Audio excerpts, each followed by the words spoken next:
I'll show up at game conventions and, you know, Comic-Con and BotCon and things like that. And I'll get somebody saying, how come you killed Optimus Prime?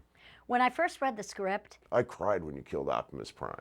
I saw that Optimus Prime dies. You know, and it's like, well, I was young, acting under orders. I was shocked. And I thought then that kids all over the world would be incredibly despondent over this. But the real answer is that we didn't know that he was an icon. Optimus, forgive me. The reality is, at the time, what we thought of the show as it was a toy show. We just thought we were killing off the old product line and introducing the new products. And, you know, Optimus Prime was one of those guys. We felt, and they felt, the time for a new generation of heroes. And so it was an opportunity to do something that had never been done before because nobody died on television. We thought there was a chance to update the character, update the Transformer world, and let him fight the really great, strong, historic battle, which he fights in the film, that, you know, kids everywhere wanted to see what happened. And then bring on a new hero, Hot Rod becomes Rodimus Prime. And so everybody was for that.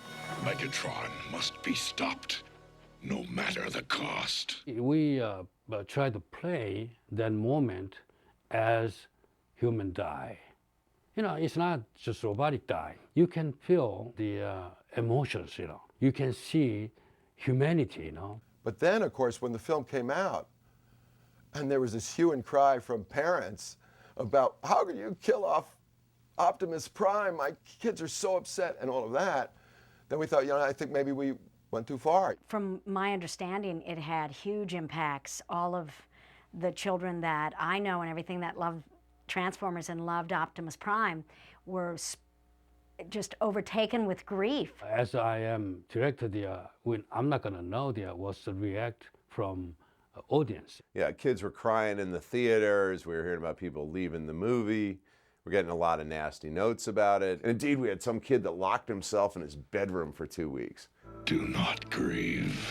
Nobody had the heart to tell him we already had an episode in the pipeline where Optimus comes back as a zombie and you kill him all over again. Soon, I shall be one with the Matrix.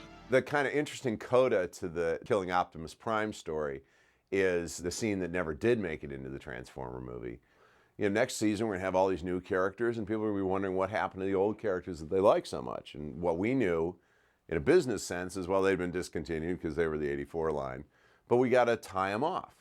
So we had this one scene where the Autobots basically had to run through a gauntlet of Decepticons, which just basically wiped out the entire 84 product line in one massive charge of the Light Brigade. So whoever wasn't discontinued like stumbled to the end. And yeah, that of course never made it into the movie. But if we think kids are locking themselves into the room over Optimus Prime, you know, basically in that scene they would have seen their entire toy, you know, collection wiped out.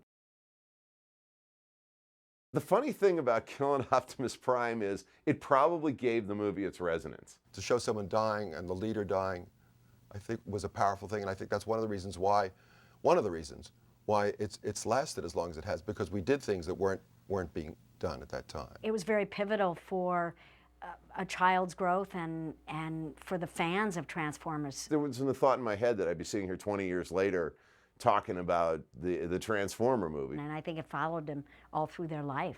It has mine. I think in retrospect, we might not have killed Optimus Prime off if we had to do it all over again. Until that day.